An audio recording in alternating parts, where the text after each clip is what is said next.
Look how many people there are! Should we get to it then? Pick up anything that seems the least bit device-like, and we'll make ourselves a pile. Well, if it isn't the hero of the hour, maybe you'll change our look. We've found bugger all without you. Biggs! Wedge!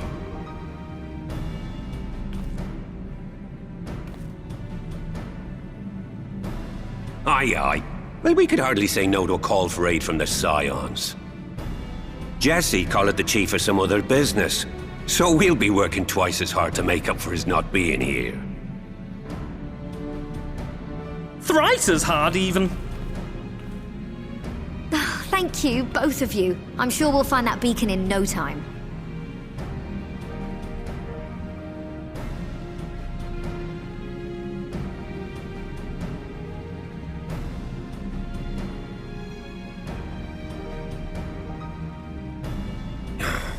I'm not seeing anything out here. Do you reckon you could squeeze in there, Wedge? And get stuck halfway? No, thank you.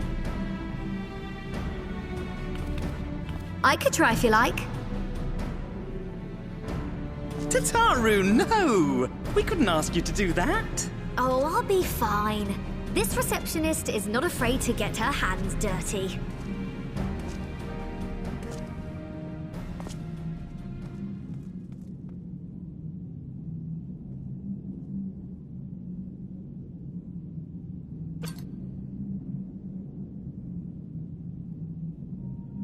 Sorry, I meant to say, the scholars haven't finished their preliminary assessment of the site yet, so we're not supposed to venture too far in. What's that you got there? Now that looks promising.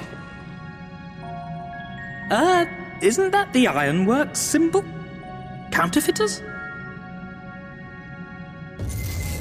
Now I have you. You are right. What's happening?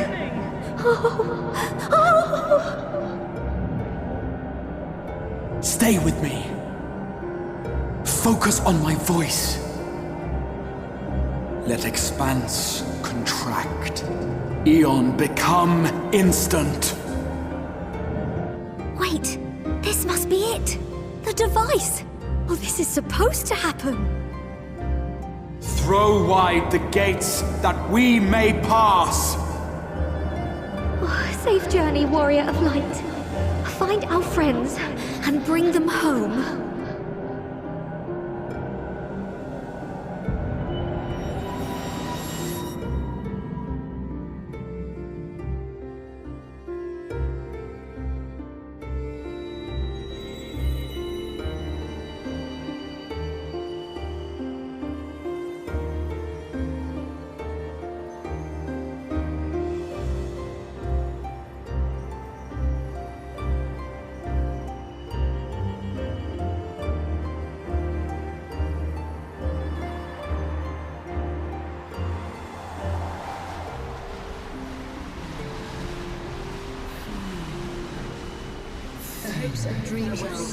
It is a day for faded reunions. For showing me the dawn's light will shine again. Oh, do not look at me so. You're slaves to a tyrant! There's no freedom in that! This is one battle you cannot fight. Away with you! Go! Spirited accounts always comes. We did everything right! Everything that was asked of us, and still it came to this!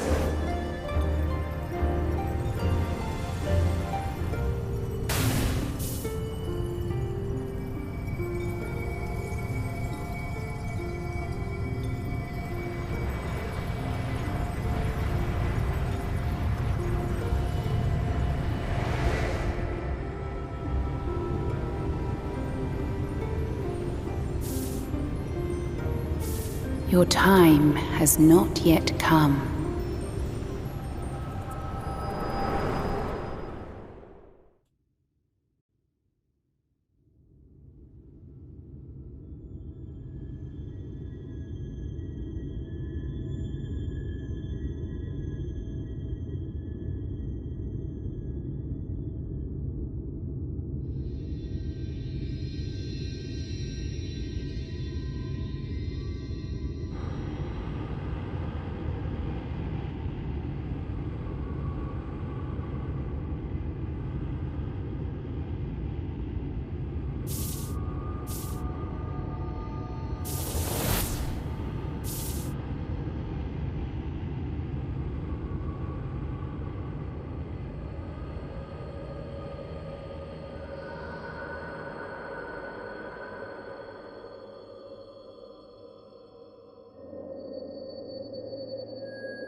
From endless dreams I awake.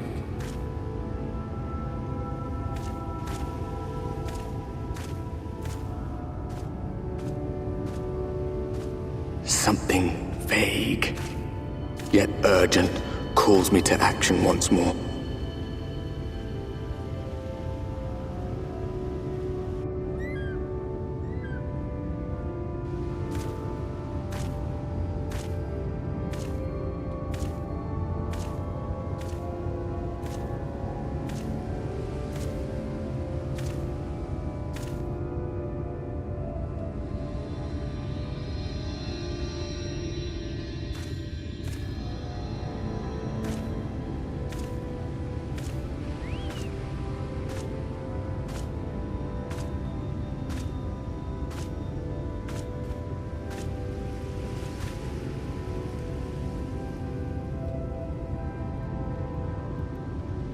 Rare to meet someone out here who's not a peddler themselves.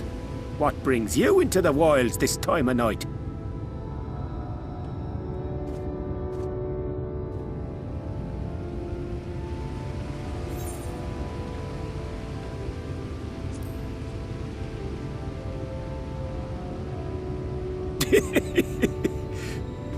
Well, if it ain't the oldest joke in the book. Me granddad, God rest his soul, used to tell that one to the barman at kicking out time.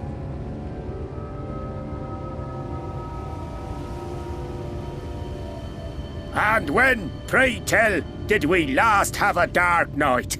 You rotten old drunk, you, he'd reply. Yeah.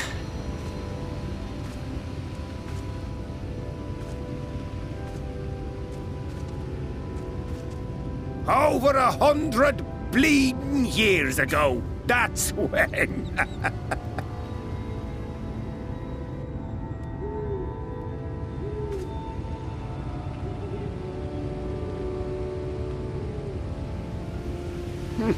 You got that look down to a T. I'd almost think you meant it.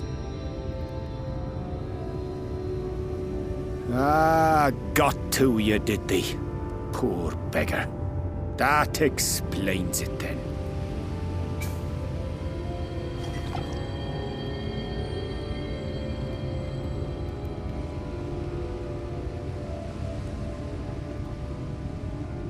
Well, I've roads to travel and wares to sell, but you best hurry along to the town nearby.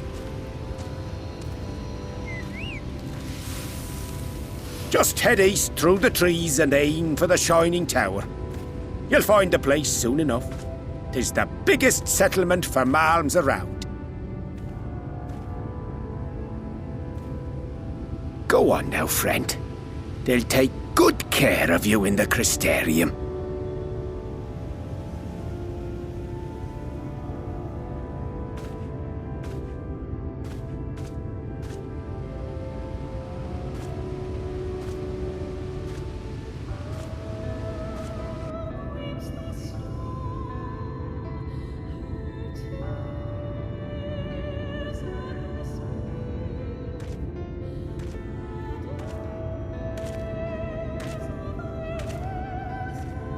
Dizzying heights it rises, the gleaming spire. Its tip threatening to pierce the blinding canopy. There, it will all begin anew. Between dark and light, the pure and the corrupt. The one true struggle.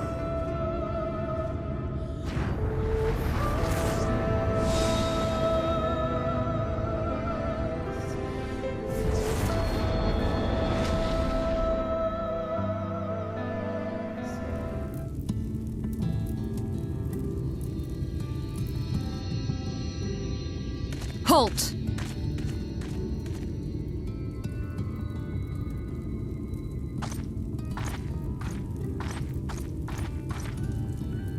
Every face in this city I know. Yours, I do not. This is the threshold of the Crystarium, stranger, and I am its gatekeeper. If you would enter, you will answer my questions.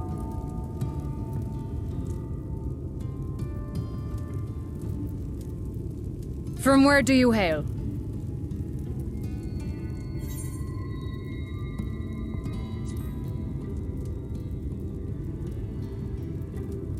Do you take me for a fool?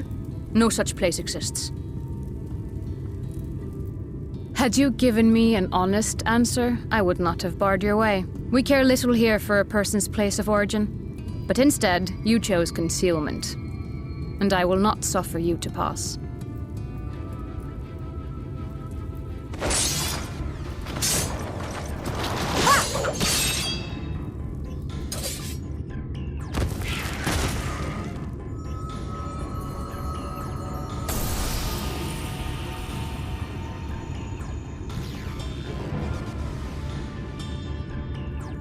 That one had eaten.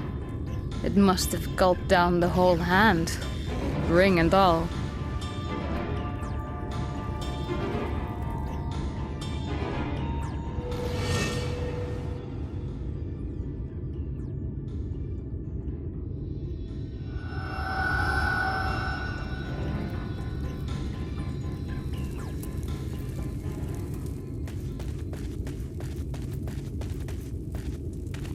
Everything all right, Captain?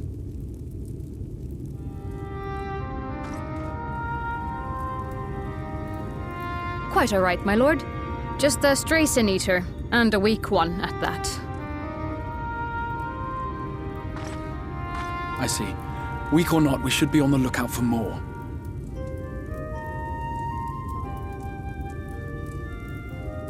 But I see you've met my guest. I will escort him to the Crystarium myself, if you've no objections. Another of your mysterious friends, is it? I should have known. Very well. I'll inform the others your guest is to be given the run of the city.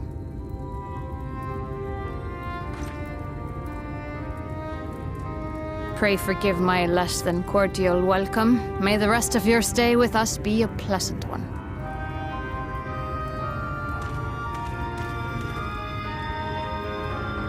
Come with me. I will answer whatever questions you have when we are somewhere more private.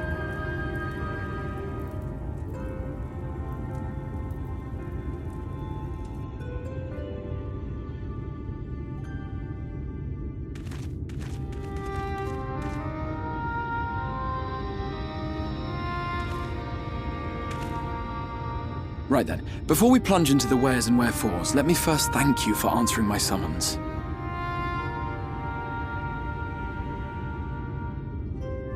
I had intended to bring you directly to my personal quarters, but I fear my aim was slightly off. That you were still able to make the crossing unharmed is a great relief. And so, we come to the question of where. The realm in which you now find yourself belongs to one of the 13 reflections, or shards. The first, to be precise, even if its inhabitants are largely oblivious to the fact.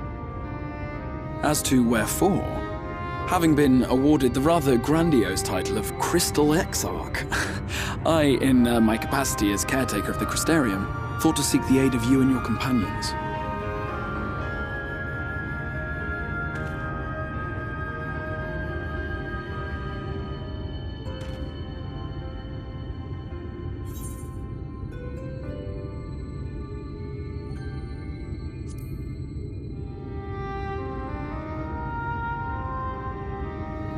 That is a question with no simple answer. But all shall be explained in due course, I promise you. Let us begin with the glaring skies up above.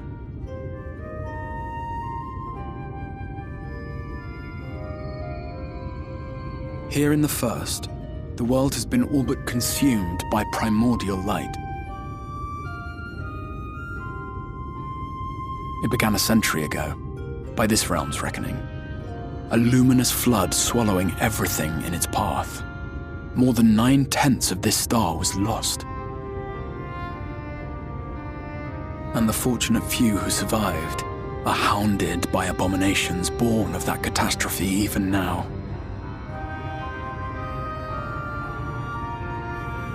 Sin Eaters, we call them. The creature you saw earlier was one such monstrosity.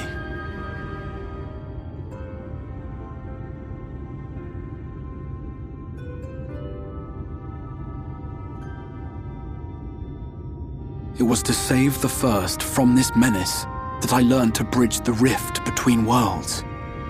That I might call upon the aid of the greatest of heroes. And though it meant depriving a world of its champion, I had to try, for in saving the First, you would bring salvation to the Source as well.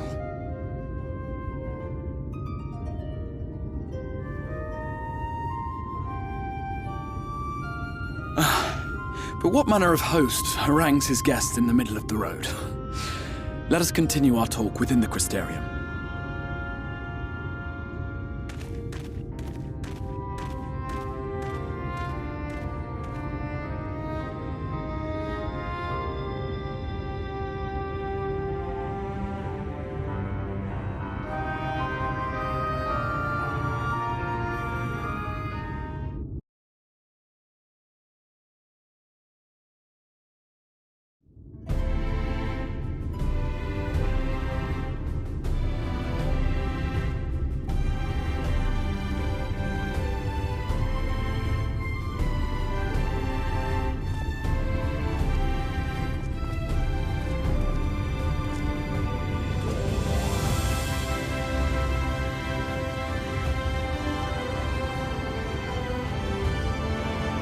Such a proud and vibrant city. The sole sanctuary for the living in a world all but resigned to oblivion. Each stone was laid with hope. The town itself a symbol, a monument to defiance in the face of death. No would-be hero could fail to answer its call. For who among us does not yearn for salvation?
Welcome to the Ocular, my private study. We can speak here without fear of being overheard. I have much to explain, but the truths which I must touch upon in doing so would cause only distress and confusion to the people of this world. Pray keep that in mind. Now, I am sure you are desperate to know the fate of your fellow Scions. To put it simply, they are here in the First. Their arrival, however, was not as recent as you may imagine. Here, time flows at a different pace from that of the Source. In the space of a single hour in your home world, an entire year might pass in the First, and the reverse could also be true. The pace fluctuates without rhyme or reason, and it cannot be predicted.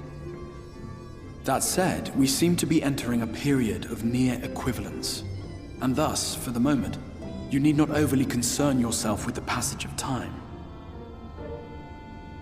As for your companions, however, Y'shtola and Urianger have dwelled here for 3 winters, all told, while Thancred's count stands at 5. Even our more recent arrivals, Alphinaud and Alisae, have lived in the First for almost a year.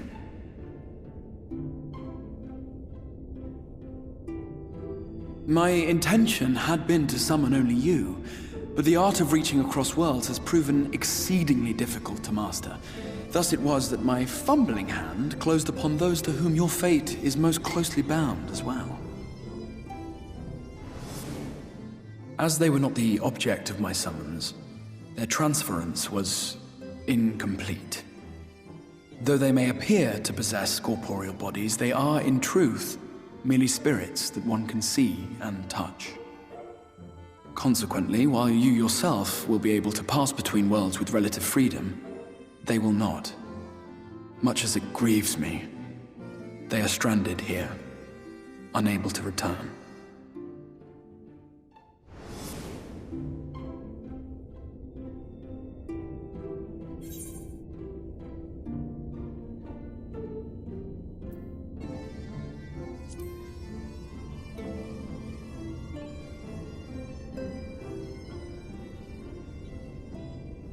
We spent every waking hour searching for a way to reverse the summoning. In the beginning, at least. As you may have surmised, however, our efforts met with little success. And then we all but abandoned the endeavor once Urianger shared with us the vision he had witnessed during his journey through the rift. In that chaotic no-man's land between realms, time and space warp and blend in unexpected ways. What Urianger saw was the future. That which would one day come to pass. In his vision of tomorrow, the First was rejoined with the Source. This collision of worlds brought about the 8th umbral calamity and the deaths of countless multitudes. Amongst those who perished, Urianger clearly saw the fall of the Scion's mightiest champion. He watched you die.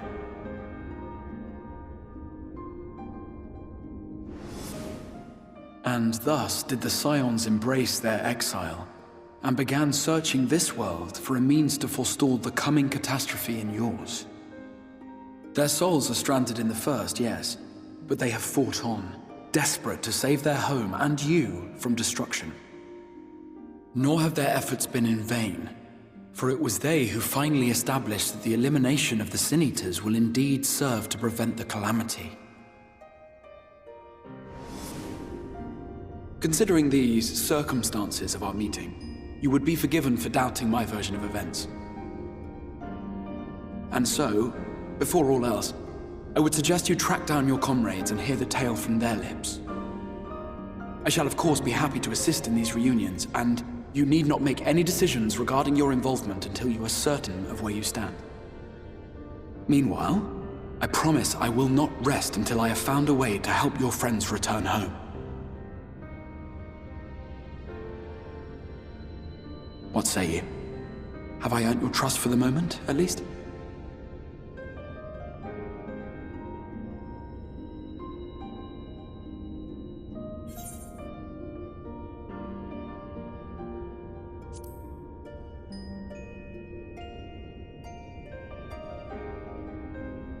Excellent. You will not regret this. With that settled, we shall have to see about getting you ready for the road. Traveling across the rift has no doubt left you weary. I will arrange for a room where you might rest in comfort. While it's being prepared, perhaps I can show you around.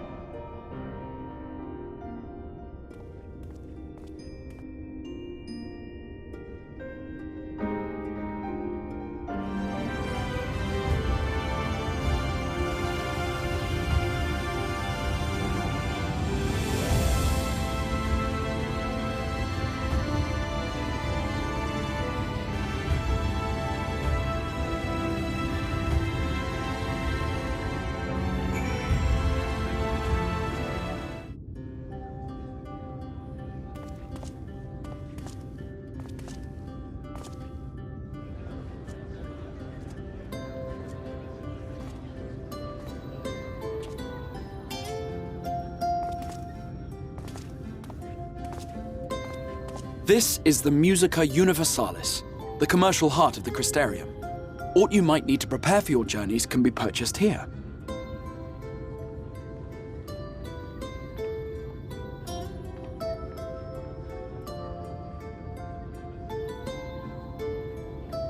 Ah, yes. You must be curious about the currency. Fear not. The gil you carry will serve you well enough. Each nation once minted its own coins, but was all a jumbled mess following the flood. After much debate, the local merchants eventually elected to revert to the old ways, wherein a coin's value was decided by the worth of its metal. As for a unit of measurement, we agreed upon the term gil, a word borrowed from coins uncovered within the Crystal Tower here. And as our traders peddled their wares across the land, so too did our usage of gil become common practice. From what your stola tells me, a standard coin from the source equates to exactly 1 gil here, or near enough not to matter. Our way of life has benefited greatly from the artifacts we recovered from the tower, some of which may be familiar to you.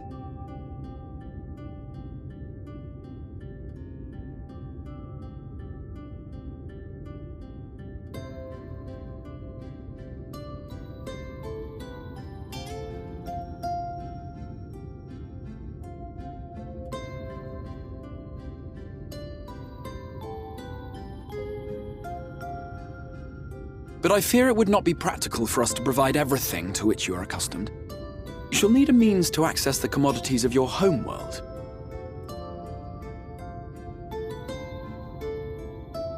Avan Kerm Sin?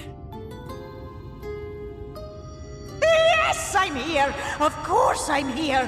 What amusements do you have for me today?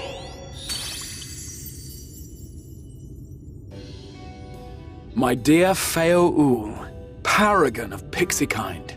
For you, I have the most vital task.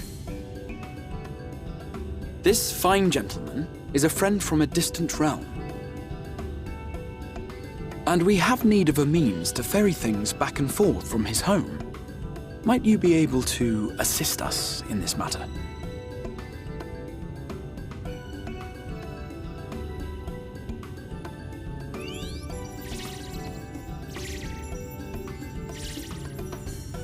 You came from beyond, didn't you? From beyond the rift? How wonderfully exciting! What a brave and reckless and marvelous thing you did! You've the heart of a pixie, you do. After careful consideration, I have decided to grant you my assistance. Make a pact with me and the fun can begin! But answer me this, traveler. Did your garments come with you when you crossed over? Your teeth? Your nails?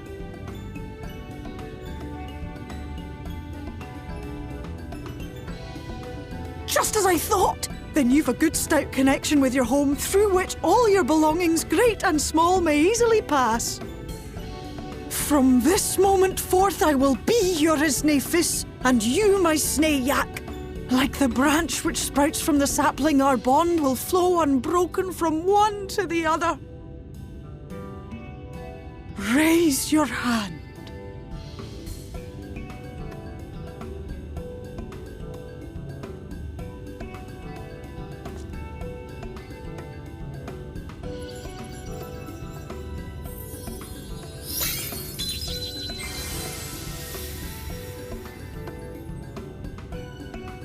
is done. We are bound now, dearest sapling. Come then. Make your request. Tell me your desire. I wish to visit this world of yours. Mayhap a message to your friends in the Source to inform them of your safe arrival.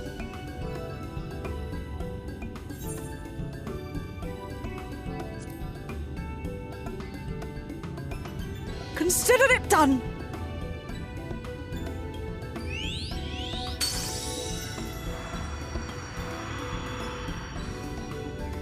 As you heard, that was Feo Oul of the Pixies.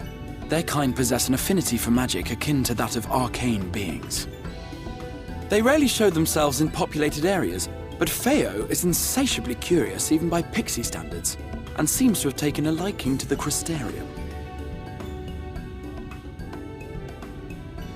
Right, we were going to organize a room for you, weren't we? Come along.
You?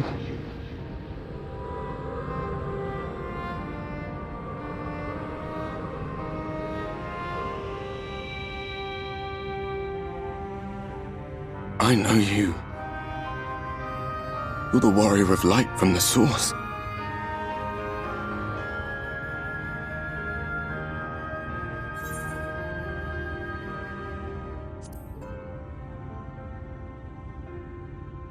What? Did you just... You can hear me? Oh, gods, how long has it been?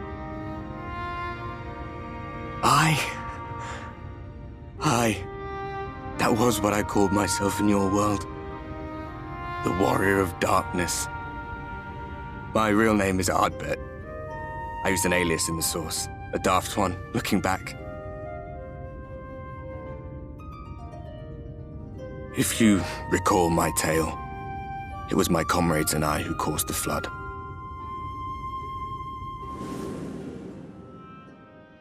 We thought our home doomed. And so we listened to the Ascians. Let them guide us to the Source, and tried to hasten their goddamned ardor.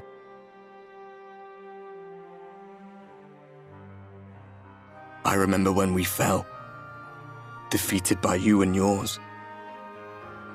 I remember our audience with Minfilia, how she listened to our pleas and returned our souls to the First.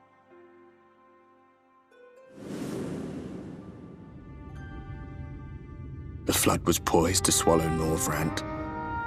Minfilia and my friends, they surrendered what little they had left to hold it back. Just faded away, leaving me to bear witness.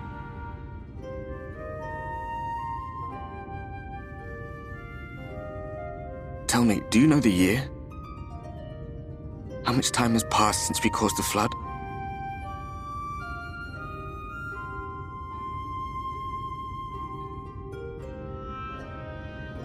100 years.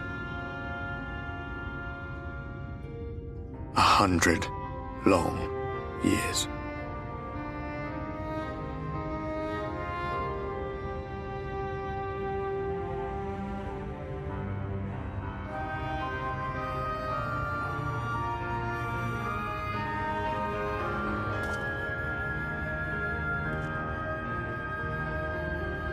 My hands find no purchase.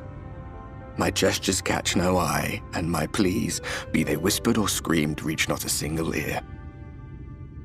I am a shade, cursed to do naught but drift.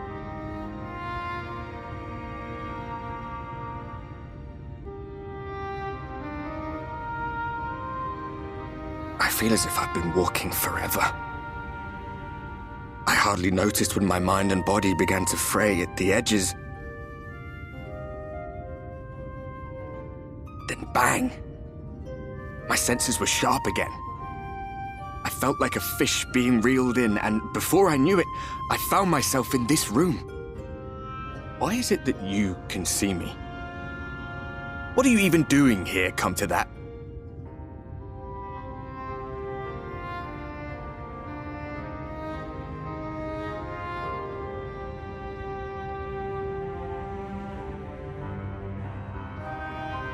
You were summoned to save the first. A waste of time. This world is beyond saving, like those who try to save it. Muddled as my mind may be, I've not forgotten that. But if fate has brought me to you, the one person in this God's forsaken world who can see and hear me, then perhaps there is a reason I endured. If I can find out why I was left behind, then maybe I can bring this journey of mine to an end.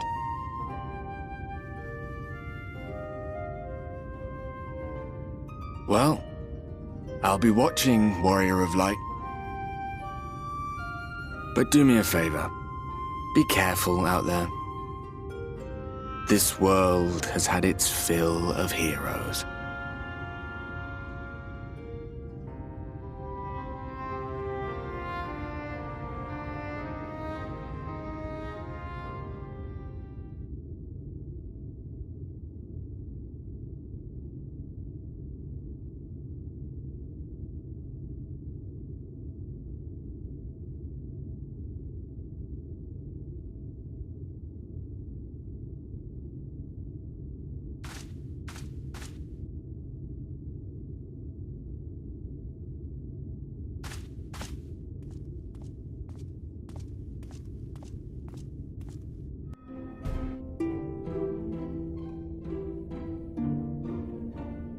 Ah, how did you find your new quarters? I trust you were able to rest?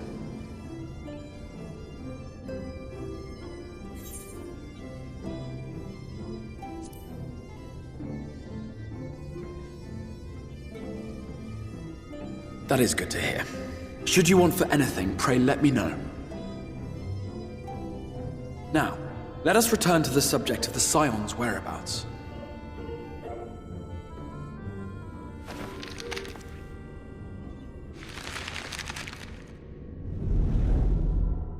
This map shows the lands of Norvrand, the only area to be spared the flood of light.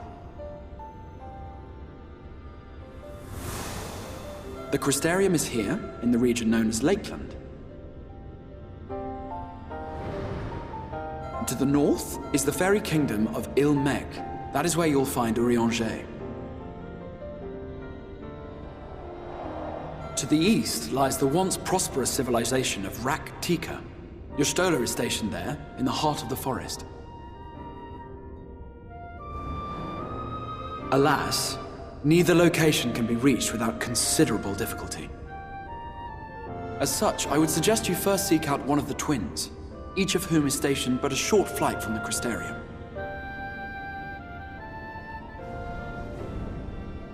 Alphinaud is on Calusia, an island off the western shore. It is home to a city called Yulmore, where the rich and privileged while away their days in idleness.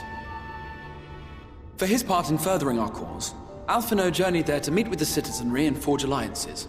From what I hear, he has since kept himself busy gathering information around the main settlement.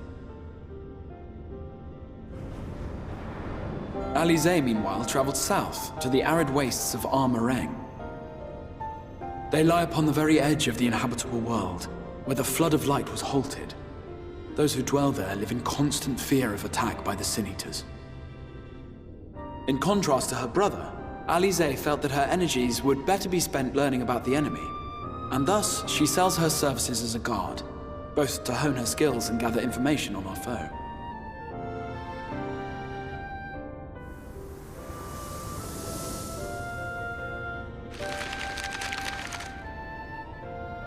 So, will it be Calicia or Armareng? It matters not which you choose to visit first. Simply inform me once you have made your decision, and I will see to it that you are provided with a suitable mount.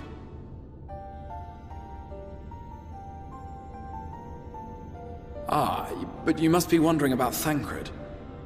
He has taken up with a new companion, and is presently engaged as a wandering hunter of Sin-Eaters.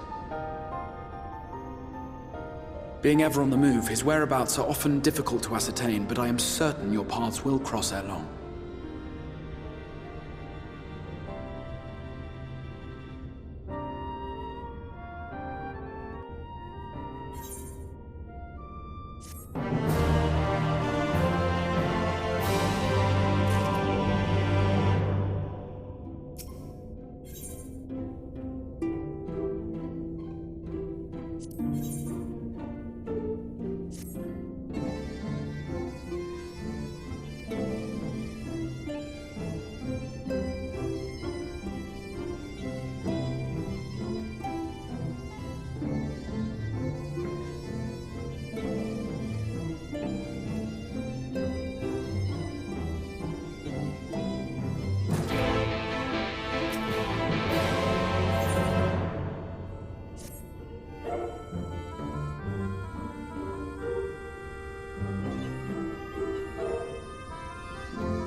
Areng. From this parched earth, the nation of Nabath, Areng once rose. When I journeyed here, long ago, I spoke with a sun-weathered elder. He told me Armareng meant majestic land in the language of his people.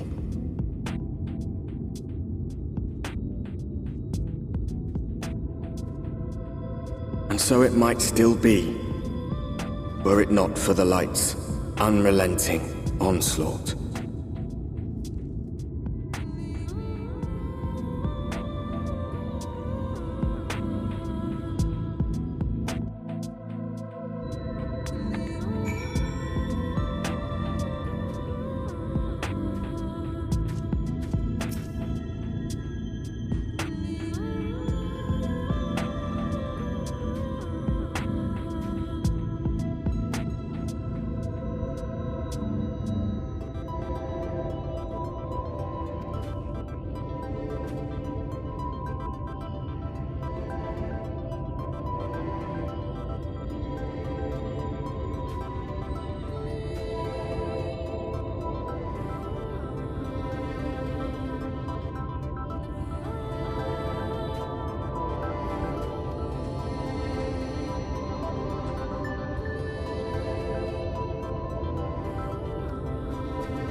Master Gengen. This is the friend of the Exarch I was telling you about.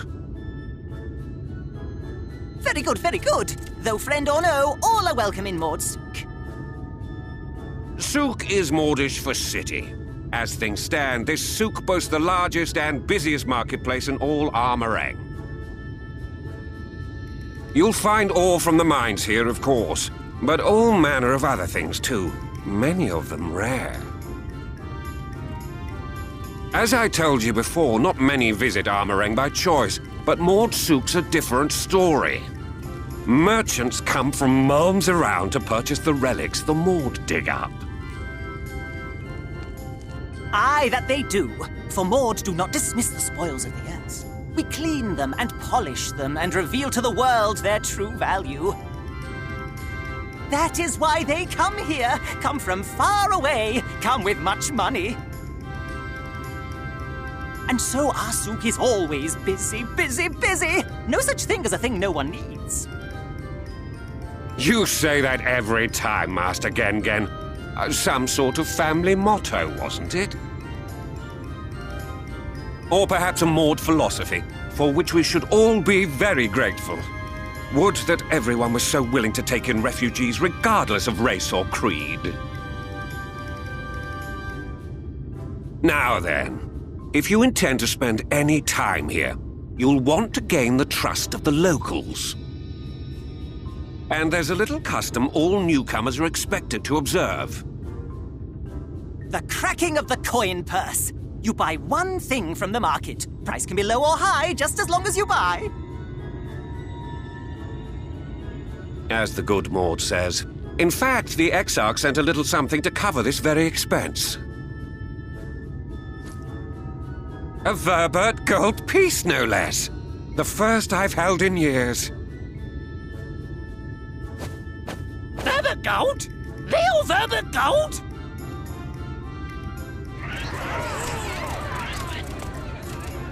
Here, newcomer! Crack your coin purse with me! Oh no, you want my goods, newcomer? I have jars and pots all smooth and shiny.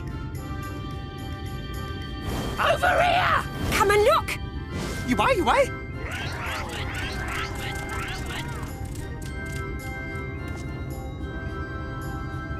Enough of that! Calm, I say! This one must still journey through the Barrens. Nothing bulky, nothing heavy, no pots! Nothing better for the road than a full belly. Spend that piece at Ronron's place, yes? Eat for 3 before you leave.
Is that...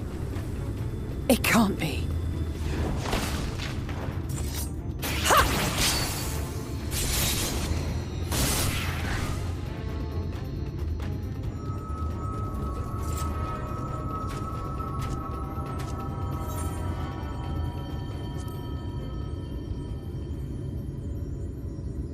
Just a lesser sin eater. Nothing to write home about. I knew you'd turn up sooner or later, but I had been hoping for sooner.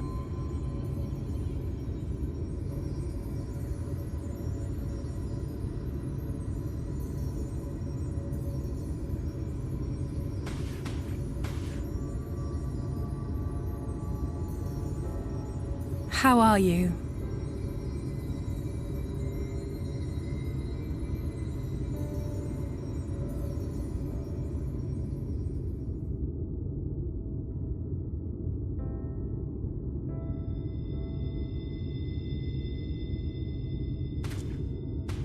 We've fought them to a standstill, then.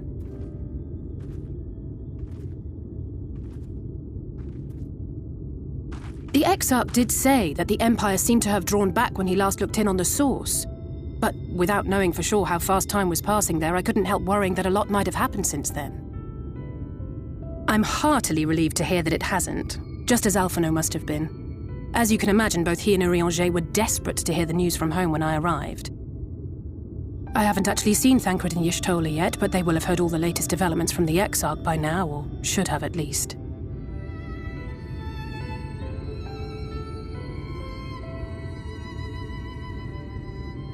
When I think of how frantic Tataru and the others must be, I want nothing more than to rush back and reassure them. But we still haven't found a way to reverse the summoning, and even if we had, we couldn't just ignore Urianger's vision.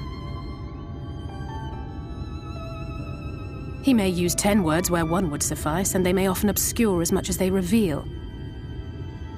But on this matter, he was as clear as day.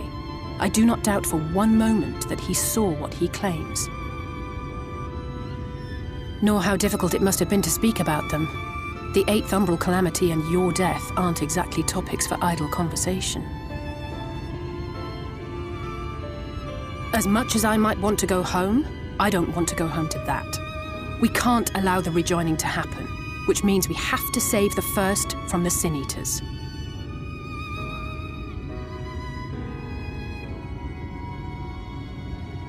That great wall of white is a remnant of the Flood.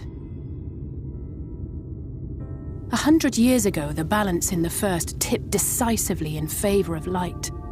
From that moment, it rose and swelled with each passing day, and then, without warning, it burst forth like water from a broken dam.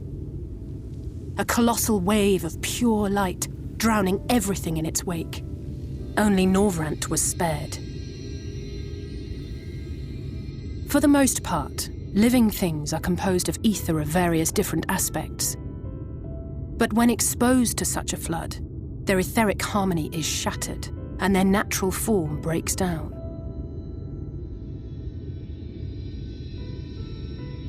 Then they either perish, or are warped into mindless abominations.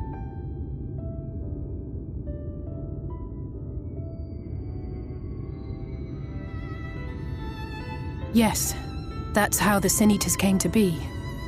They were once living creatures, or people, that were caught in the path of the Flood. Once the change is wrought, there is no going back. In that instant, they are gripped by an insatiable appetite for ether, and will happily gorge themselves on any living thing within reach.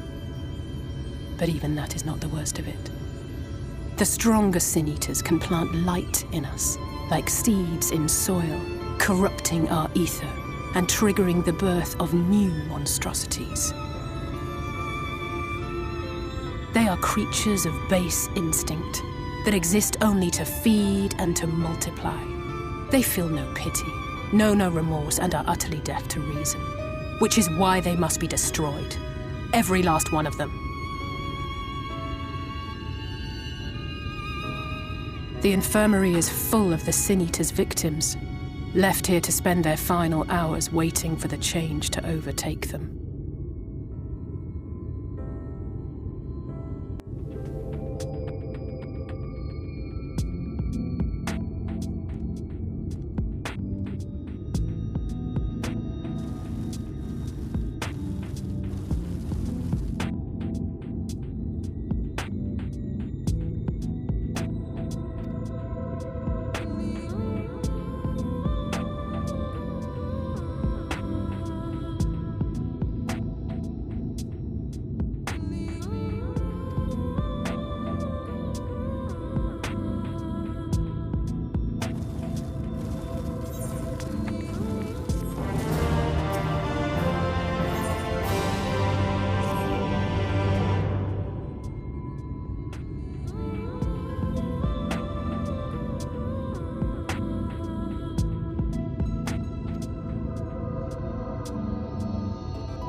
Over there, where the wall is broken.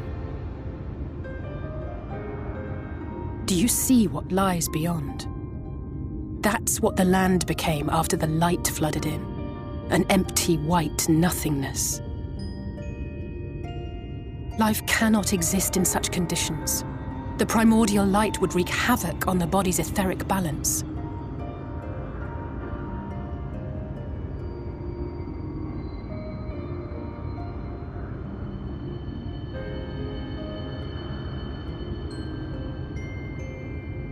That nectarine you bought, it's Halric's favorite fruit.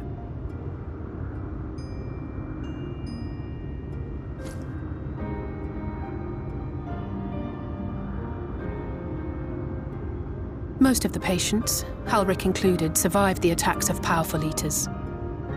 But their fate was sealed all the same.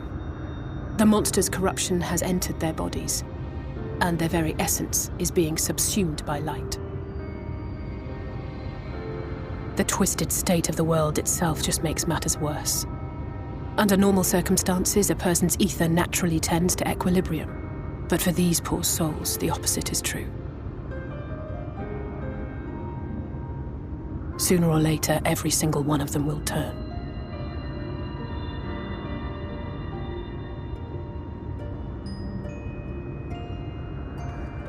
Tesleen and the patients, they all know this.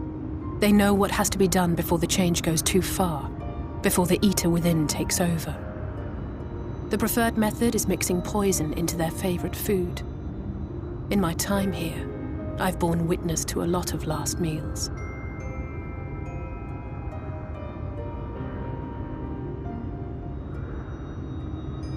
I feel just as helpless as before. No matter how hard I fight, it's never enough.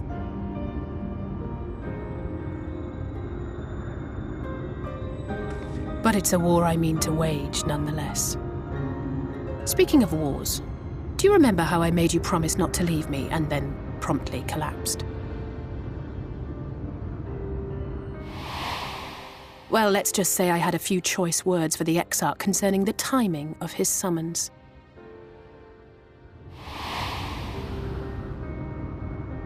But even if the fault lay with someone else, I couldn't shake the feeling that I'd abandon you on the battlefield. So I swore that I'd make up for my absence there by making a difference here. And that's what keeps me moving forward, even when things seem hopeless.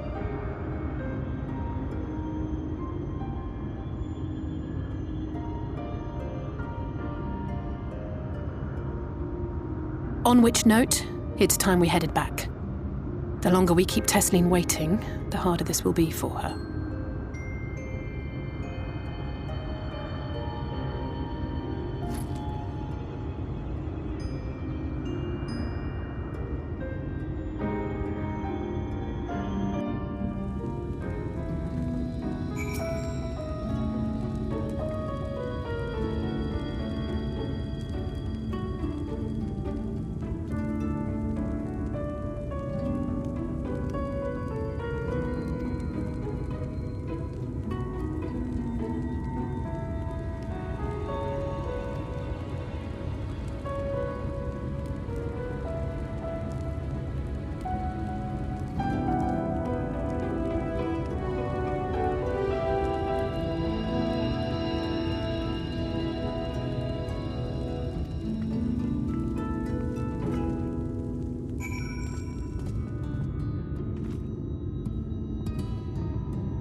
Speak up if you'd like another helping. I made a little bit more than usual today. And you've added something special to the broth, if I'm not mistaken. Aye, well, it's not often we have visitors from the Crystarium, so I may have thrown in a few extra bits and bobs.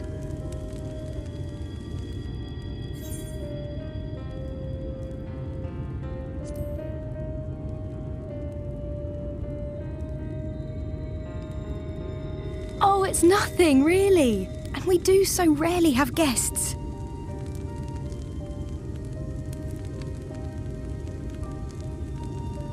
In a place like this, you learn to take what moments of happiness you can get.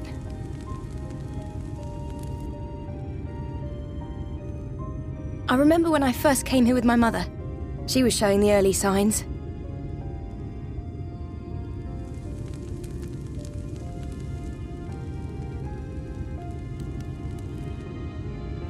I knew there was no way to save her, but I just couldn't face what needed to be done.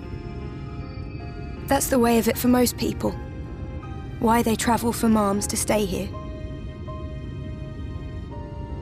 Beaten, broken souls come to wait out the inevitable, to receive the mercy of a painless death.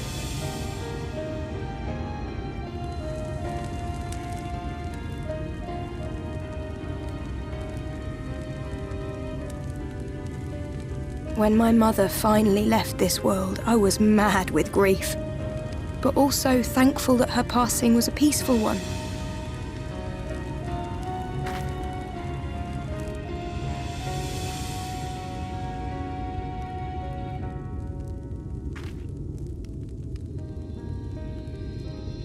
It's never easy, ending a life you've cared for, even when you believe they go on to a better place. I often find myself wishing the Warrior of Darkness would come and do that part for me. The Warrior of Darkness? You've never heard the tale? I'm not sure where it began, but every child in Norvrent could tell you a version of it.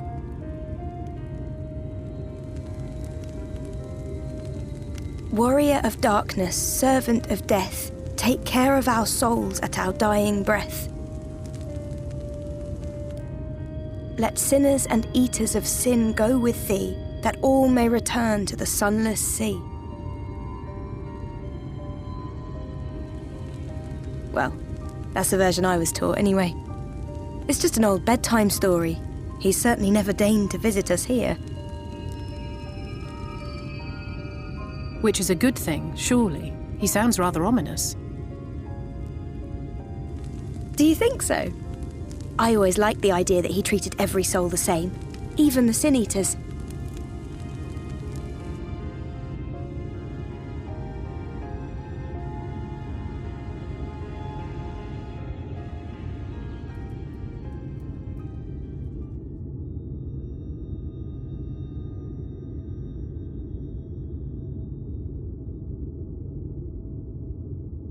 They're coming.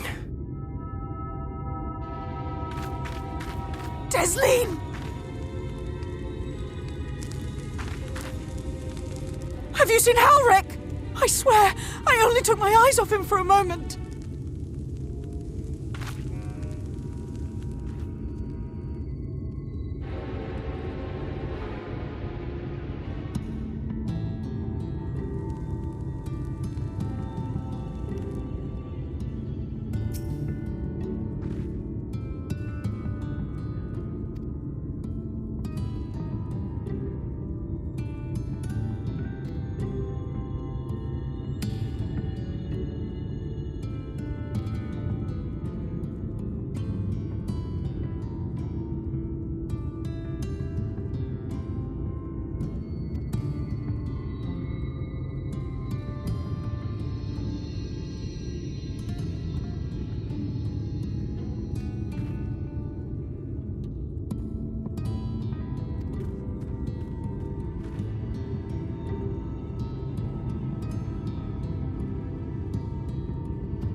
Any sign of him?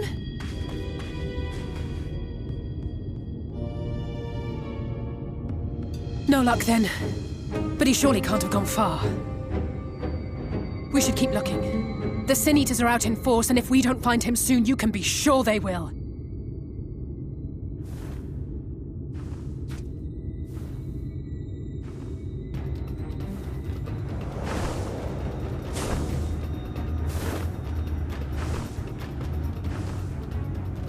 Did you see the size of that thing? It must be one of the nasty ones. Wherever it's going, it can only mean trouble. After it!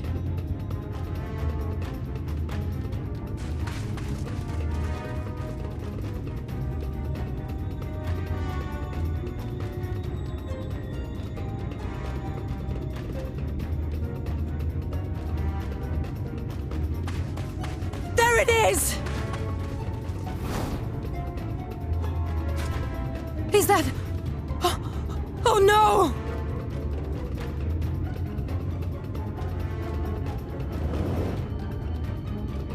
Ulrich!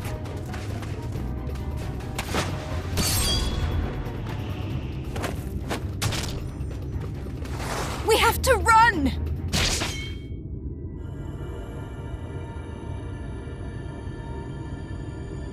Tesseline! No!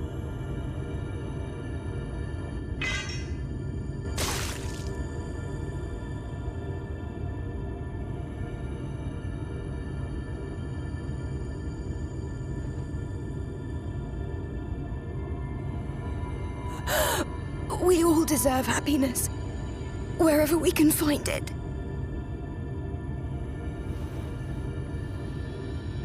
The time left to you is precious. No one should die in pain. Mother,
The whistling breeze, mute. The pounding surf, frozen. Time itself takes a breath. At light's edge, all is perfectly still. The world captured in a painting, locked in a moment. Music, faint and fleeting, drifts coastward on the lifeless air. And in the distance, beyond the broken earth, a city beckons.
And how is business today, Mistress Theva?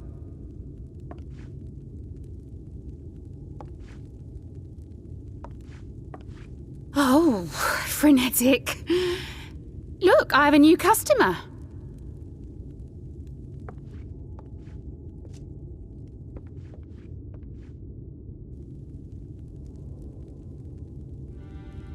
Tis good to see you, my friend.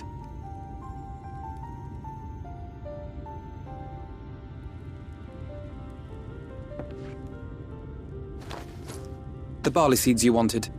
They should produce a better harvest than the last. What, just like that? Oh, Alphinaud, you really are a dear.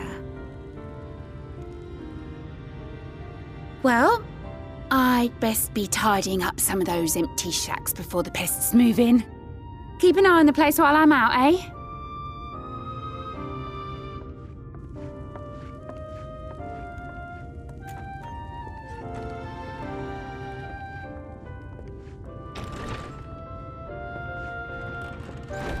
It seems an age since last we spoke. Not since the prisoner exchange in Doma. And Yotsu. It has been even longer for me, of course, if you count the days I've spent here. But the time has only added to the relief I feel seeing you safe and well.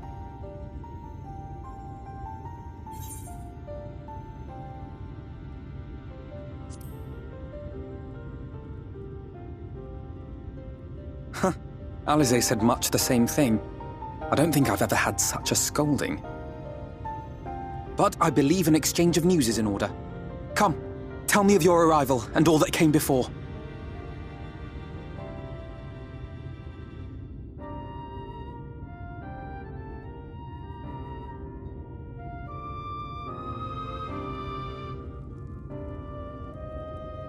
I see. Both the Exarch and Alisae told me what they knew of events, but I had stubbornly clung on to the hope that all-out war might yet be avoidable. And poor Tataru. She must be sick with worry. We must endeavor to return as soon as we may. It would be nice to bring her good tidings for a change.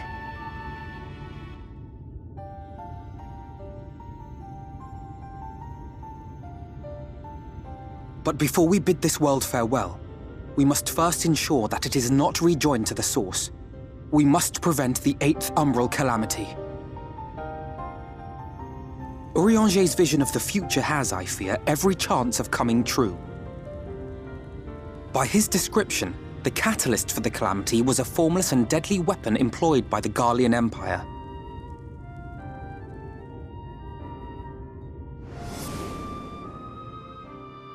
Which can only mean one thing. Black Rose. Gaius was telling you the truth. When we were on the trail of the Ascians, we saw evidence that the gas was being manufactured once more. Gaius was adamant that the project had been scrapped, but so long as there are wars to be waged, there will always be those determined to win by any means.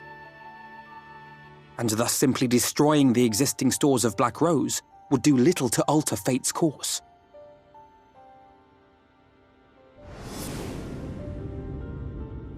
In that sense, our involuntary journey here to the First was something of a boon. Together with the Exarch, we've developed a theory as to how we believe the rejoining will be set in motion. I'm sure Urianger himself will cover the subject in more detail. But I can tell you the process requires that both worlds, the Source and the First, be facing an existential threat. One being Sin-Eaters, of course. They are a menace that I would dearly love to remove, and not just to avert a calamity. I may be a stranger to this world, but I will not stand idly by and let innocent people be slaughtered.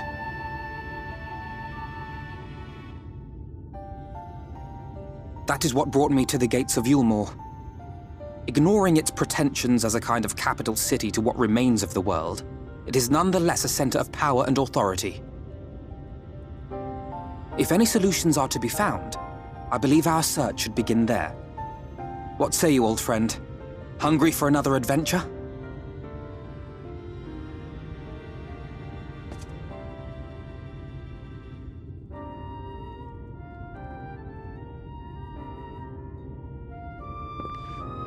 And so we take to the road once more.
That gate up ahead is known as the Open Arms, and Yulmore itself lies beyond. This, meanwhile, is the aptly named Gate Town, the dwelling place of the many desperate souls who hope to be chosen to live in the city proper.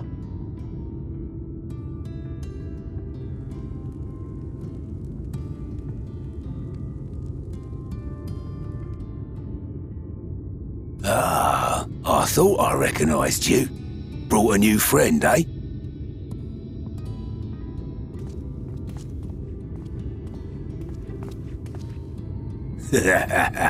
I'll bet you got a trick or two up your sleeve.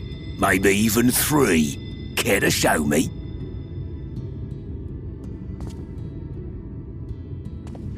He's not here to compete. Leave him be. What? I was only making conversation.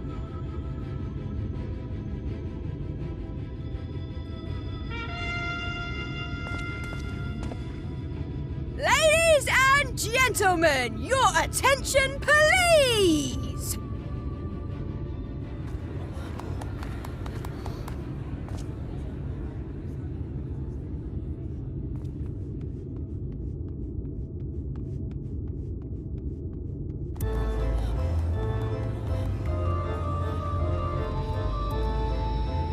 Greetings to our hopeful petitioners, one and all! Yulmore extends its warmest regards. Let it be known that a lady of distinction wishes to dine on fish divine. We seek a master culinarian who can guarantee seafood perfection. Dazzle the matron with your delicious dishes, and life in the city will be yours to enjoy. Even on days when fish is not on the menu! Who among you will answer the call? Name yourself or another. We may not at all. Fish, is it? Was there anyone? What about that girl? Do you recall how I said Yulmore was a center of power and authority? Well, that is not the only reason for its fame. It is also known as the City of Final Pleasures. The noble and the wealthy who survived the flood gathered here to live out the rest of their days in decadent abandon. A poor man could sooner pass through the Iron Needle than Yulmore's gates. The only way the common folk can enter this perverted paradise is if they fulfill the whim of one of the privileged. And so they are picked over like market produce.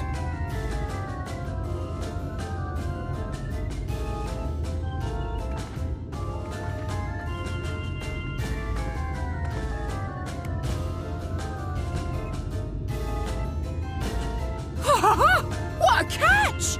We'll not be throwing this one back. Having seen your all too obvious charms, we welcome you with open arms. Come, join us in the City of Splendor and live out your life in an ecstasy of endeavor.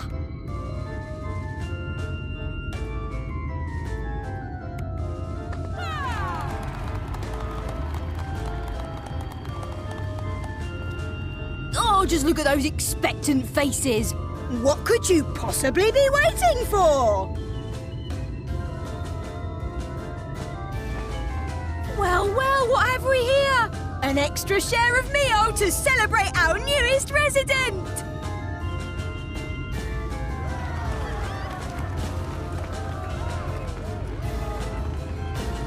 For you! Ah, lost! Enjoy! Thank goodness. Over here! Meal is a foodstuff which Yulmore routinely doles out to the people of Gatetown, and apparently a staple for its citizens as well. Many here rely on it to survive in these times of scarcity, yet the whole arrangement just seems... well, let's just say it leaves a bad taste in my mouth.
there you are.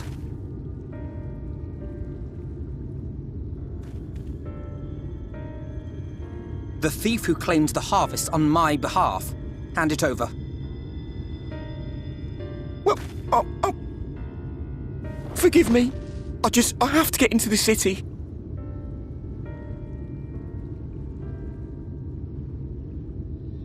I have no family and all my friends have already been chosen. No one here gives a damn about me. When the meal gets handed out, I'm lucky if I get a smell of it. No matter what I do, they won't call out my name.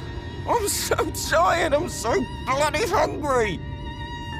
I thought maybe I could steal your idea, get in that way.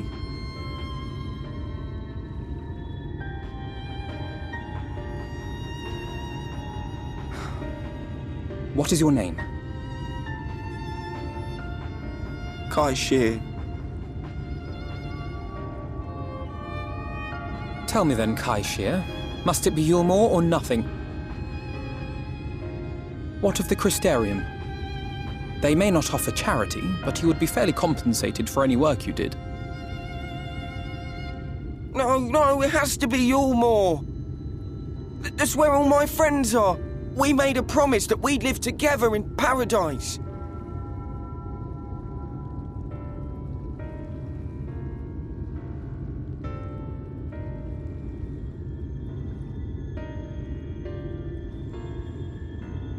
I was to make my deal with the Ondo at the Clave. Listen carefully, and I shall tell you my plans for the business, and how best to arouse the Yulmoran's interest. You'll give me your place?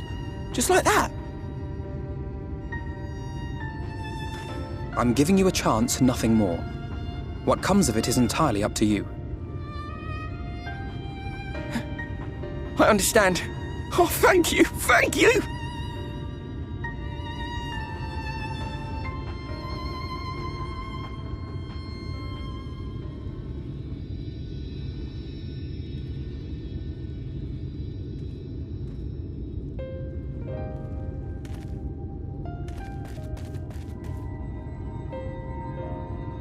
This was but one path.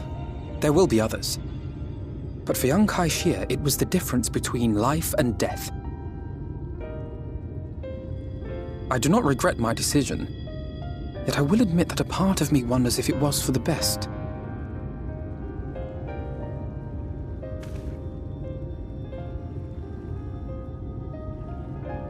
We strive to bring swift salvation to this world, that countless lives might be saved, not least your own. Even if it came at the cost of one man, should I have forged on regardless?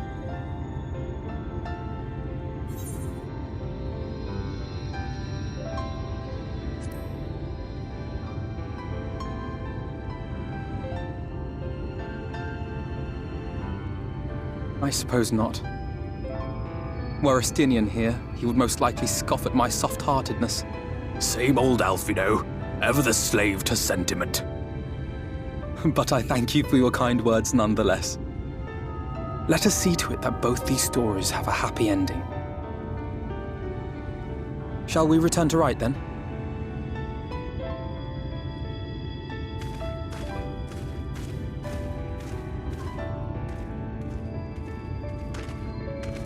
Is that...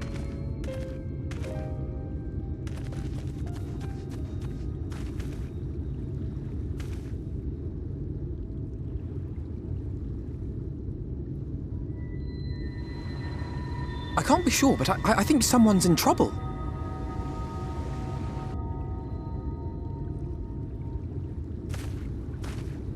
Come on, they may need our help.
Redemption is beyond us.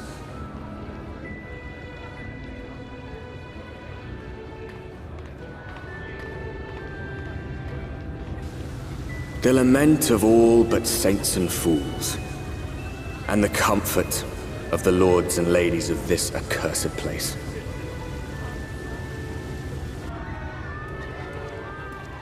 Once they held fast against the madness, only to embrace the coming cataclysm and delight in the end of days.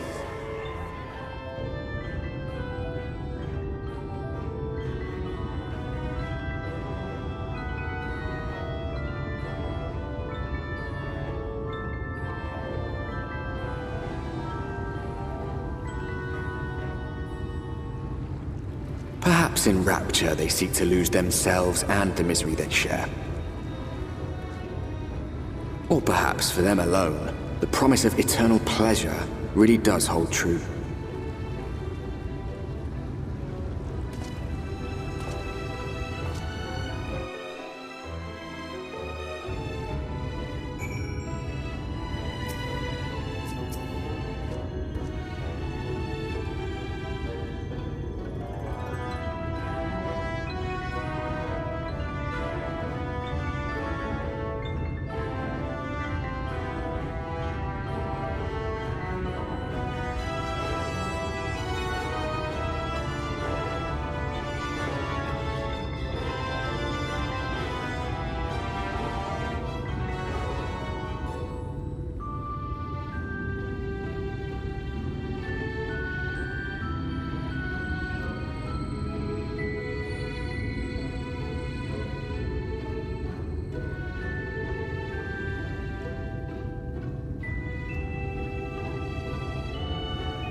this, then?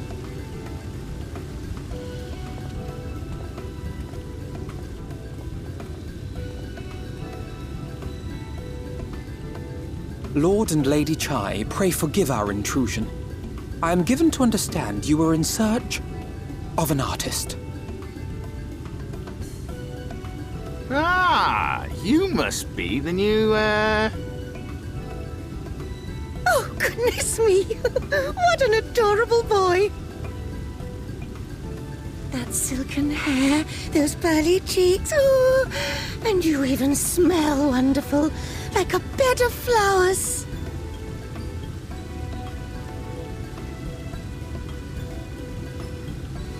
I approve of this one, dearest. I am positive he will paint us the most delightful pictures. yes. Well, as long as he paints better than that talentless wretch we sent packing last week.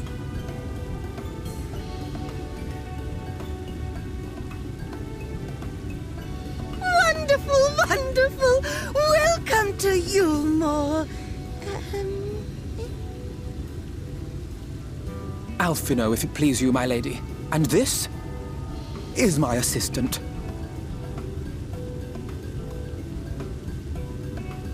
Your assistant? I've heard of folk bringing in family members, but this seems a bit irregular. Aren't you a little young to have a protégé? We are family in all but name, my lord. Though we share no blood, we have stood by each other through life's many challenges, resolved to prevail together or not at all. Of all people, 'tis he who best understands my work. With his unique insight guiding my hand, the art I create is sure to satisfy your expectations. Once the picture is begun, of course, I shall have no need of constant encouragement. And so I wondered, rather than him being in your way, might it then be permissible for my assistant to explore the city he has so longed to see? Out of gratitude for his priceless contribution to my art, I thought it only fair that I make this humble request on his behalf.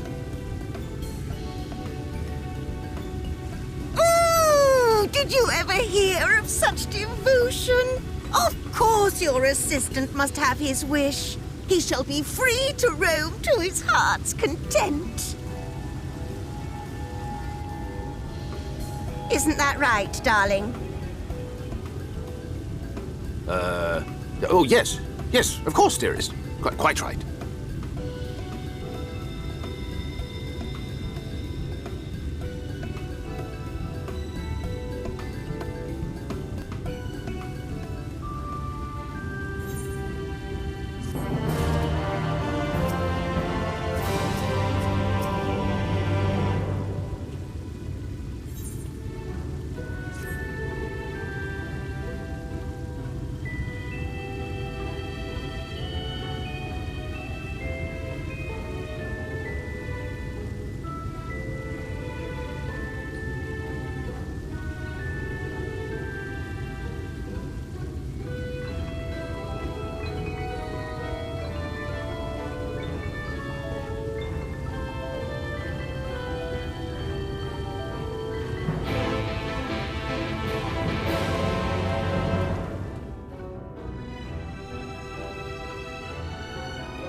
That's him.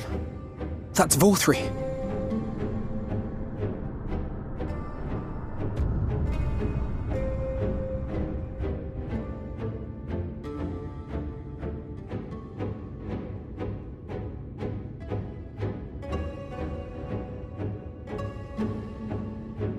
He is attended by Sin Eaters. But how does he keep them from attacking? Mercy! Mercy!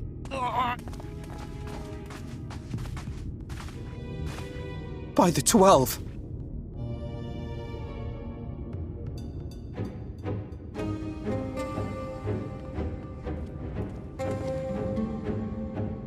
Kaishia, what happened to you? Who are these impudent louts? I do not recall requesting their presence.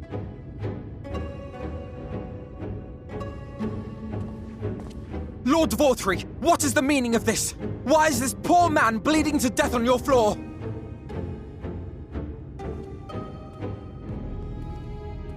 Why? You ask me why? Because criminals must be punished. And this man is guilty of fraud. He came to us, claiming to be a man of business. Yet his subsequent conduct has shown him to be anything but. Yulm is a city built on love for one's fellow man. Those who have naught to give and live only to take are a blight upon our society!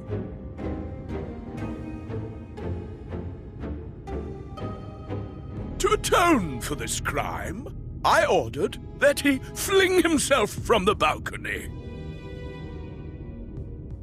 And he had the temerity to weep. Please, my lord, anything but that. What then is a man of mercy to do, but offer the sinner another way to show his contrition? Another way? Meaning what exactly?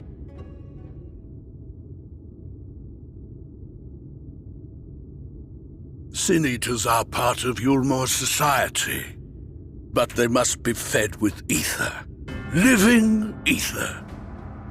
So, I demanded an offering of flesh, carved by his own hand, from his own hide. And still, he could not do as I asked.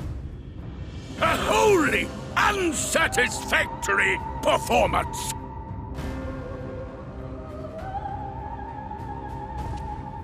Tis true that Kaishia won his place here by fraud, but his actions were driven only by a desire to share in your paradise. That you would cast him out I could almost accept, but to humiliate him thus, to demand his very life? Is this truly the way of Yulmor?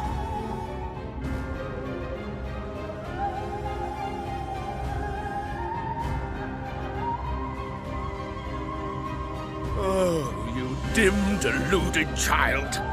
Have you ever paused to consider what it takes to maintain such a paradise in this barren, broken world of ours? The guarantee of safety and stability. The knowledge that if one only abides by the rules, one has naught to fear. I alone can offer these things, for I alone can command the Sin Eaters. And thus am I alone the voice of justice, and any who oppose me, villains to be punished.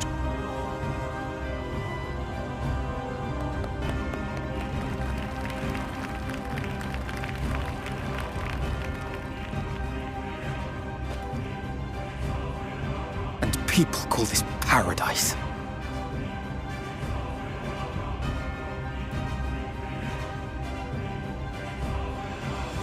You were granted a place in my city for a particular skill. What was it? Painting. Oh, An artiste? Then you shall paint a picture for me of Yulmore. If I find your art pleasing, then I may excuse this display of insolence.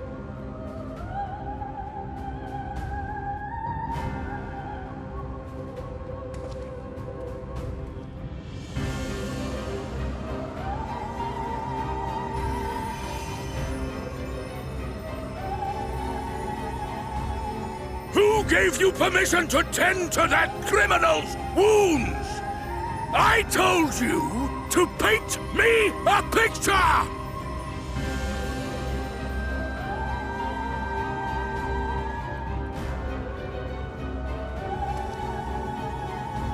What you need is a mirror, not a painting.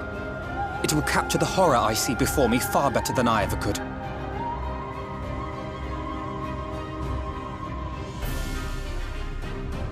Can you walk? I think so.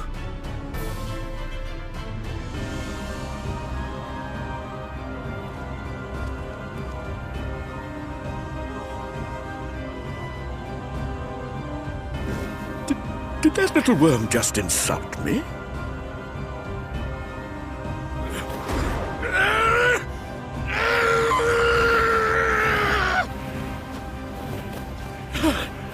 I'll kill them!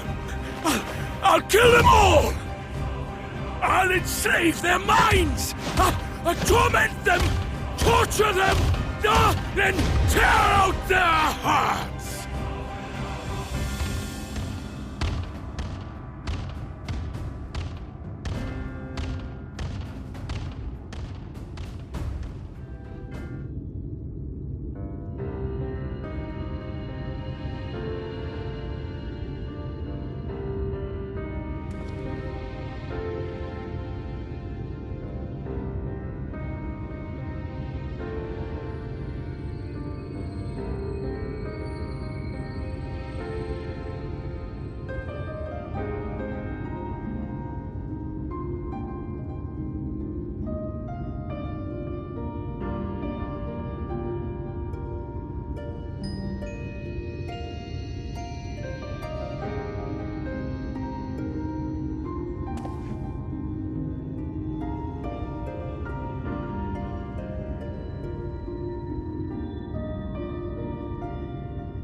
And so you return. Have you gained a better understanding of the crisis now faced by the First? Better is not the word I would use. Some lands may have been spared the flood, but the survivors live only to suffer. There seems no end to the horrors inflicted by the Sin Eaters. Indeed. Those abominations are a calamity in their own right. And I can well imagine how hopeless the task of eradicating them must seem to you. But after countless battles and untold sacrifice, we have identified a potential weakness.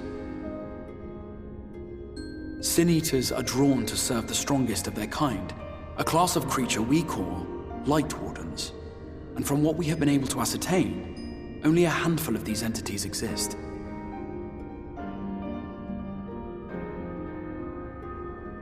Just as an ant colony will perish in the absence of its queen, we believe that the death of a Lightwarden will cause the lesser creatures within its sphere of influence to disperse.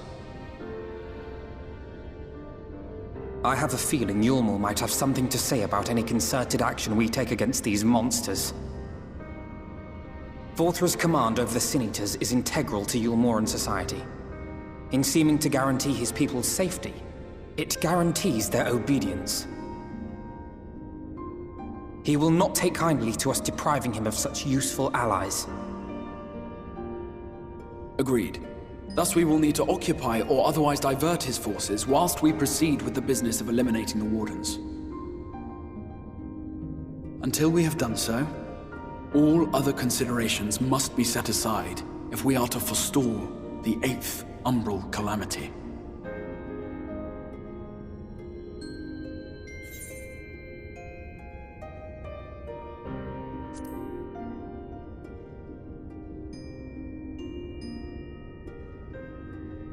Your uncertainty is understandable, given the circumstances.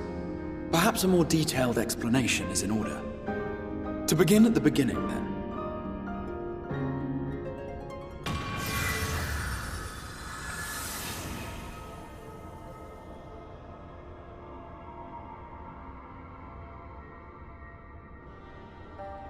In the ancient past, a single star was divided into 14 worlds.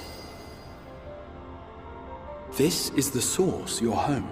These others are the 13 shards, in whose number we find the first. Though physically separate, they retain a connection to each other, and with the source especially. Now, let us assume that a given element in one of the shards attains abnormal ascendancy. Just as water will flow from the highest point to the lowest, the excess energy will begin trickling into the source.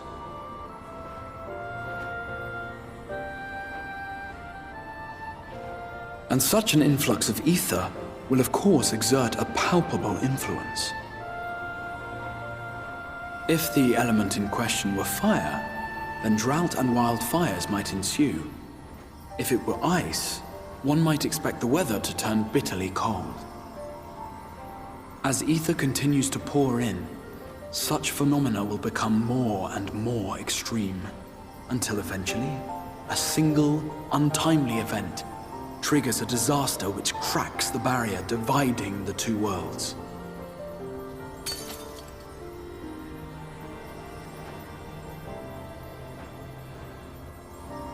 What was once a trickle now becomes a deluge, sweeping the shard along to be rejoined with the source. At the same time, the element which held sway in the shard is unleashed in full, its energies amplifying the original disaster to truly catastrophic proportions. An earthquake thus magnified might strike with enough force to shatter continents. A tidal wave might swell to a size capable of drowning entire nations. These devastating events are what we refer to as umbral calamities. 7 times has a calamity befallen the source. 7 times has a shard been absorbed.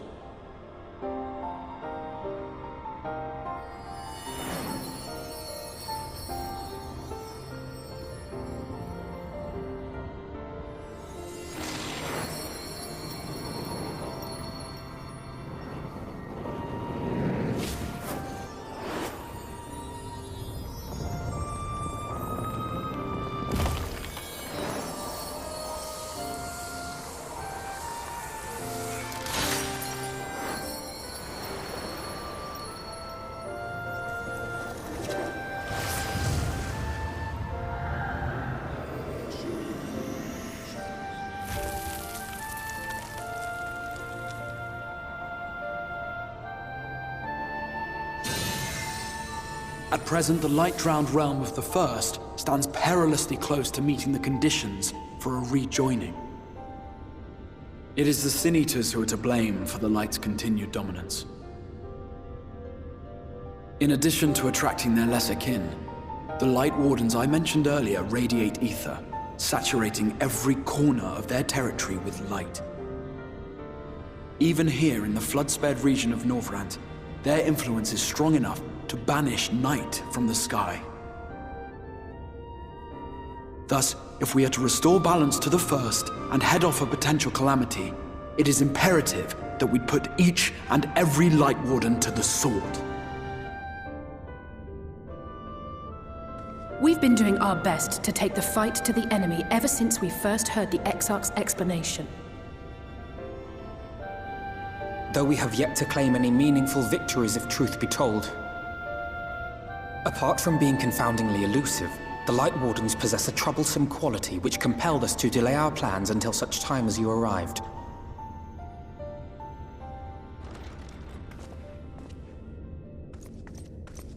Forgive the interruption, my lord, but Hallminster Switch is requesting reinforcements. They say the Sin Eaters are attacking in force, and the village could soon be overrun.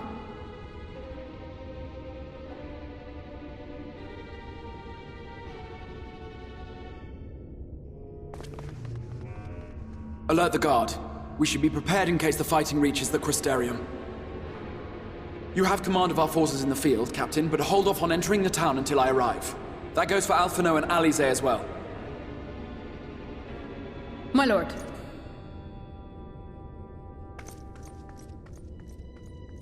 Pray, lend us your strength. Such a fight will provide you with far greater insight than any explanation I could offer.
Leave the healing to me.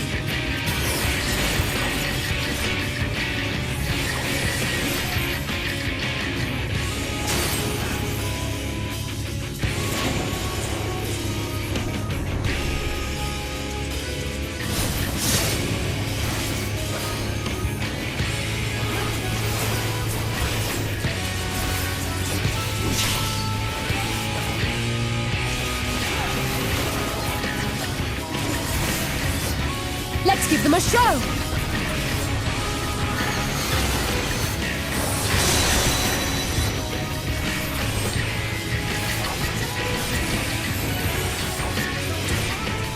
The time has come.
It's releasing its ether! Fall back!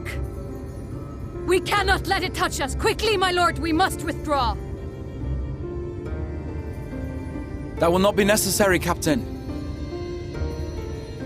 Though I appreciate your concern. The eternal light of these creatures has confounded us for nigh on 100 years.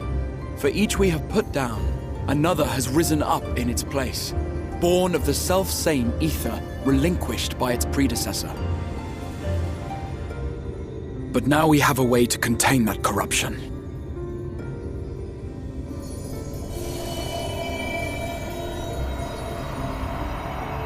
The blessing of light, and the hero who wields it now stands before you.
Behold!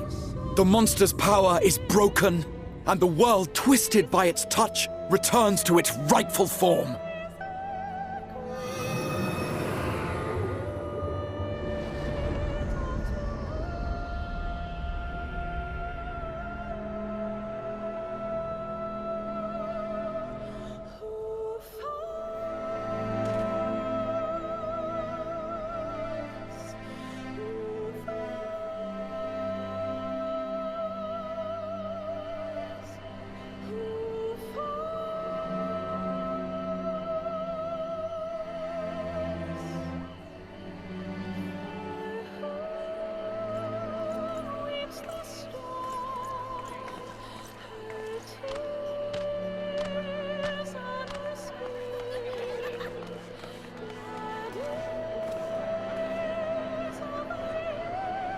Sky.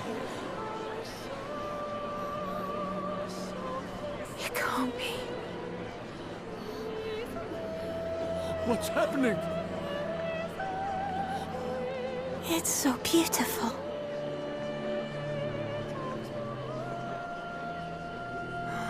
The sunless sea. The warrior of darkness has come.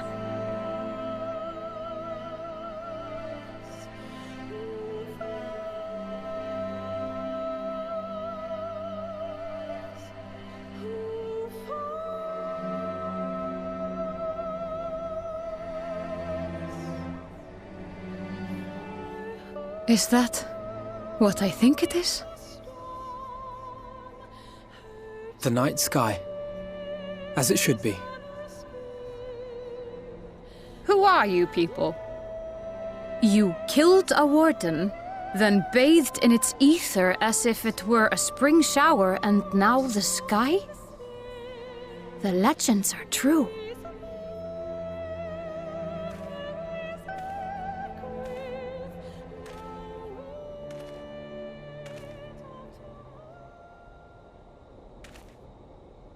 My lord? How many years have I waited for this moment? For the one possessed of her blessing.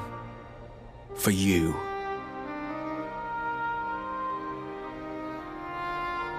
You have vanquished the Lightwarden of Lakeland, and for the first time in a century, darkness has returned to the mantle of night.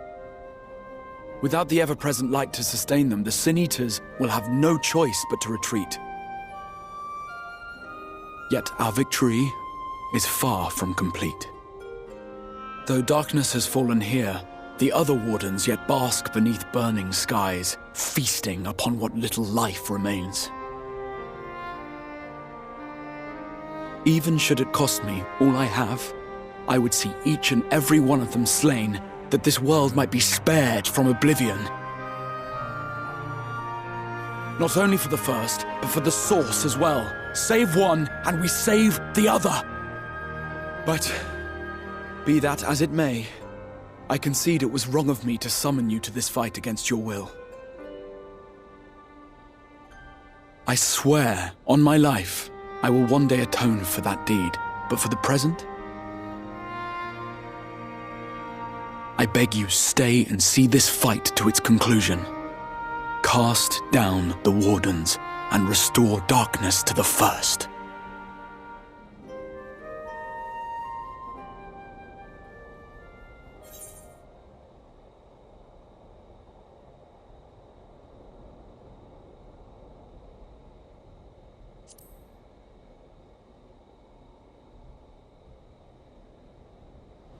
On behalf of the First, I offer you my deepest thanks. I understand there is much at stake here, Exarch, but why do you risk yourself so readily? It must have been a dangerous drain on your ether to summon even one person across the rift. I do it for my people, of course. To give the Crystarium the tomorrow it deserves. That is true now, yes, but the city had yet to be built when you first called forth the Crystal Tower. I'm simply curious to know what prompted you to commit yourself so completely to this particular course.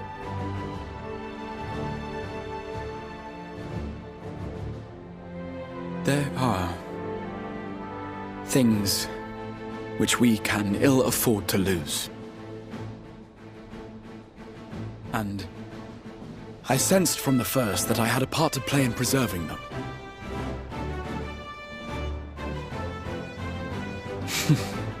Forgive me. I fear the events of the day may have taken their toll. Despite appearances, I am an old man. One burdened with many difficult memories, some too painful to recall.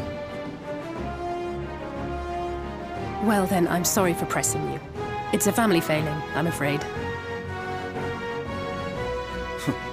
One which has served us well more often than not.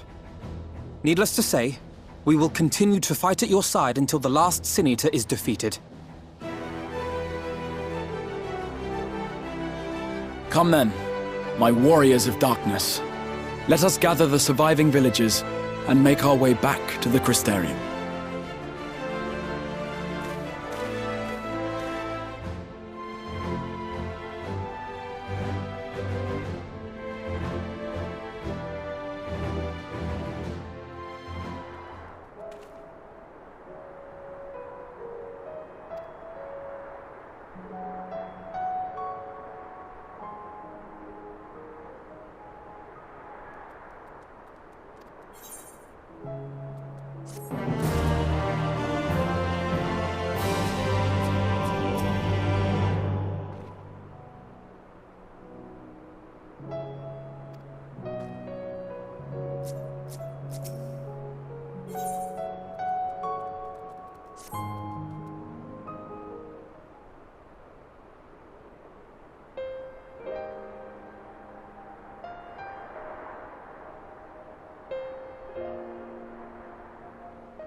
So it's your lot's turn to be the Warriors of Darkness, is it?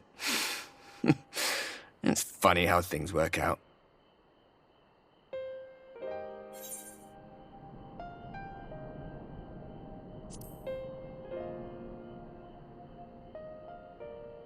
Well, I did warn you.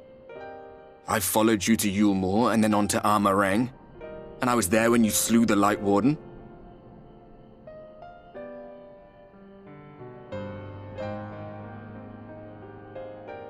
Those white-haired twins who were with you. I remember them from our battle in the Source.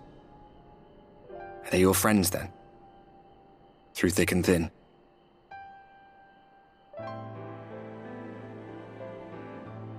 Aye. Then I suggest you keep them close. It's when you charge ahead trying to save someone else that you end up losing those you love. Not that you need telling, I'll bet you've lost plenty. But I wonder, what will it cost you this time? I don't remember when it was that I learned regret wasn't worth the bother. You get numb to it all over the years. The lost comrades, the broken promises, the abandoned principles. Just more nagging burdens to ignore.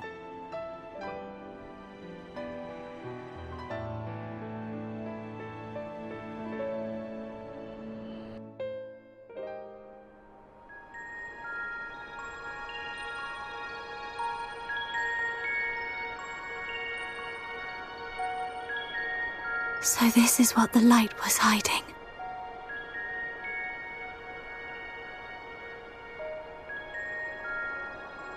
He's here. I must go to him.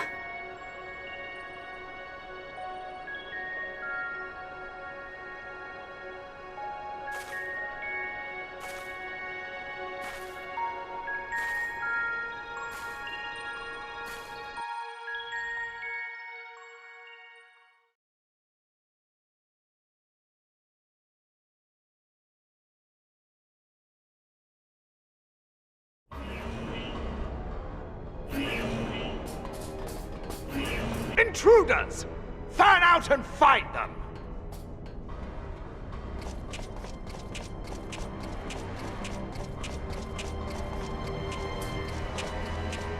Out of my way!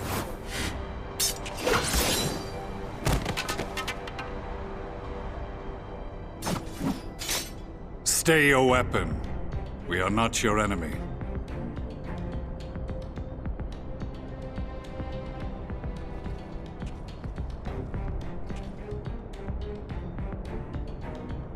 When the alarm sounded, I wondered what we had done to betray our presence. But I see now we are not the only intruders. Sir Estinian, I presume. The dragoon who plucked the Warrior of Light from the jaws of death? Your armor is most distinct.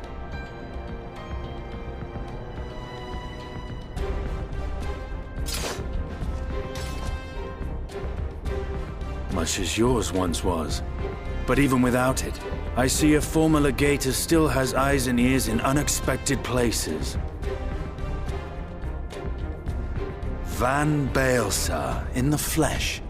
Though I understand you prefer Shadow Hunter.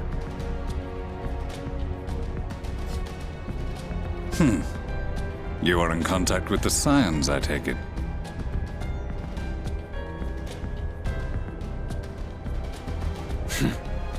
Through no choice of my own, they tracked me down and conscripted me to their cause.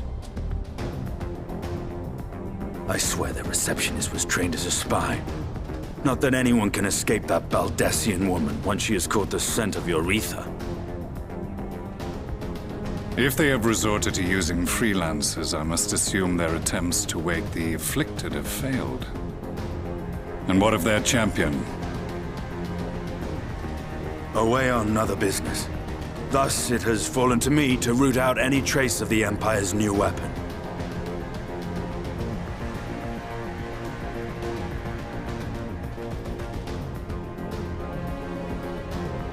If it is Black Rose you seek, you are too late.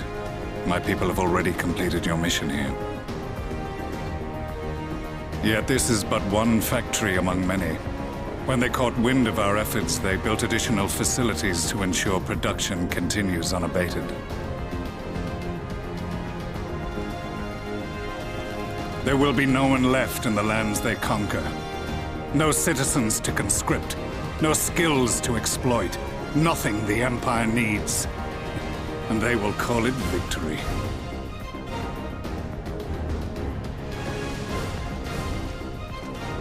What exactly does this Black Rose do?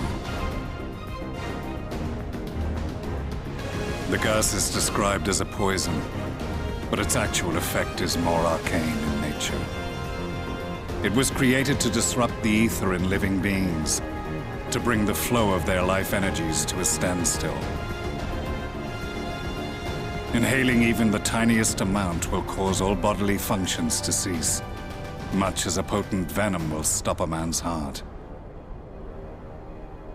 Released over a city, Black Rose could conceivably kill every inhabitant, and all without damaging a single structure.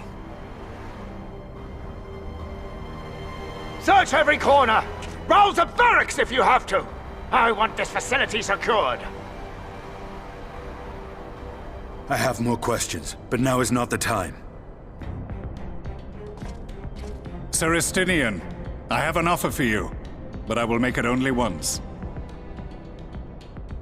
Since it would seem we seek the same answers, you are welcome to join us.